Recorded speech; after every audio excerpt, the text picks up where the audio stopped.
ফোনে fingerprint lock কিভাবে লাগাতে হয়। যদি আপনি আপনার ফোনকে ফিঙ্গারপ্রিন্ট দিয়ে লক করতে চান, কিন্তু ফিঙ্গারপ্রিন্ট দিয়ে কিভাবে লক করতে হয় সেই সেটিংস আপনি ফোনে কোথাও খুঁজে পাচ্ছেন না, তো এই ভিডিও দেখে খুব সহজেই আপনি ফোনকে ফিঙ্গারপ্রিন্ট দিয়ে লক করতে পারবেন। তো এর জন্য সবার প্রথমে আপনাকে ফোনের সেটিংসকে ওপেন করতে হবে। তো আপনি ফোনের সেটিংসকে ওপেন করে এখন আপনারা একটু নিচে আসুন। নিচে আপনারা এখানে দেখতে পাবেন পাসওয়ার্ড অ্যান্ড সিকিউরিটি। তো এখান থেকে পাসওয়ার্ড অ্যান্ড সিকিউরিটিতে ক্লিক করে এখন বন্ধুরা এখানে নিচে আপনি এখানে দেখতে পাবেন ফিঙ্গারপ্রিন্ট। তো এখান থেকে ফিঙ্গারপ্রিন্টে ক্লিক করে দেবেন। ফিঙ্গারপ্রিন্টে ক্লিক করে দেওয়ার পর এখন এখানে আপনাকে ফোনের স্ক্রিন লককে দিয়ে দিতে হবে। যদি আপনাদের ফোনে পিন লক থাকে পিন দেবেন, প্যাটার্ন থাকলে প্যাটার্ন দেবেন, তারপর অ্যারোতে ক্লিক করে দেবেন।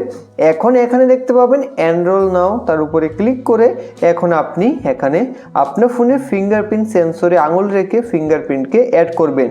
তো আপনার ফোনে ফিঙ্গারপ্রিন্ট সেন্সর সাইডে বা পেছনেও হতে পারে, যেখানে রয়েছে সেখানেই আপনি এইভাবে ফিঙ্গারপ্রিন্ট সেন্সরে আঙুল রেখে ফিঙ্গারপ্রিন্ট দিতে থাকবেন। তো এইভাবে বারবার আপনি আঙুল রেখে এইভাবে ফিঙ্গারপ্রিন্ট দিতে থাকবেন যত সময় না এখানে কমপ্লিট হয়ে যায়।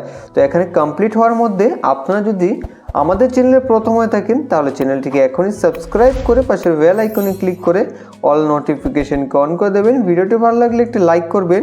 আপনাদের এক লাইক আমাদের মোটিভেট করে পরবর্তী ভিডিও বানাতে। তো এখানে আমাদের ফিঙ্গারপ্রিন্ট দেওয়া কমপ্লিট হয়ে গেছে। এখন এখান থেকে ডানে ক্লিক করে দেব, তাহলেই আমাদের ফোনে ফিঙ্গারপ্রিন্ট লক অ্যাড হয়ে যাবে। তো এখন আমি আপনাদের ব্যাক করে দেখিয়ে দিচ্ছি।